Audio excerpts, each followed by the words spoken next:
برصغیر میں مغل حکومت کا قیام ہم کتابوں میں تو پڑھتے آئے ہیں، آج ہم اسے ایک سٹوری کے انداز میں پڑھتے ہیں۔ سن 1526 ایک ایسا سال جس نے برصغیر کی تاریخ کو بدل کر رکھ دیا۔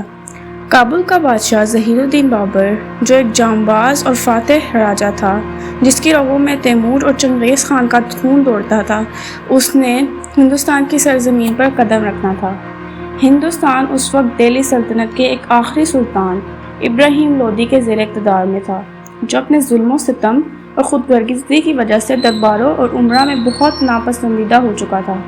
کئی افغانوں نے بابر کو دعوت دی کہ وہ آ کر لودھی کو ہٹائے۔ بابر نے فیصلہ کیا یہ موقع ہے فتح کا۔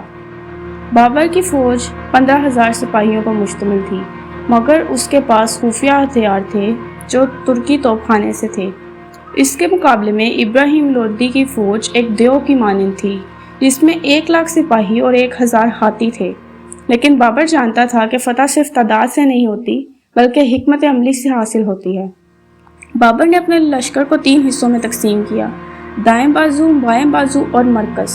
اس نے خندقیں کھدوائی، توپوں کو اس طرح لگایا کہ دشمن جب بھی آگے بڑھے تو تباہ ہو جائے۔ ابراہیم لودھی کا لشکر دھاڑتا ہوا آیا، لیکن جیسے ہی آیا اس کے اوپر توپوں سے حملہ ہو گیا۔ توپیں گرجی، دھواں چھایا اور زمین کانپی۔ لودھی کو فوج کو پتہ ہی نہیں چلا کہ وار کہاں سے ہو رہا ہے۔ بابر کی تیر اندازوں اور گھڑ سواروں نے دشمن پر ایسے حملے کیے کہ ان کی صفیں درہم برہم ہو گئی۔ ابراہیم لودھی میدان جنگ میں مارا گیا۔ بابر نے دہلی اور آگرہ پر قبضہ کر لیا۔ یوں مغل حکومت کی بنیاد رکھی گئی جو اگلے 300 سال تک برصغیر پر حکمرانی کرے گی۔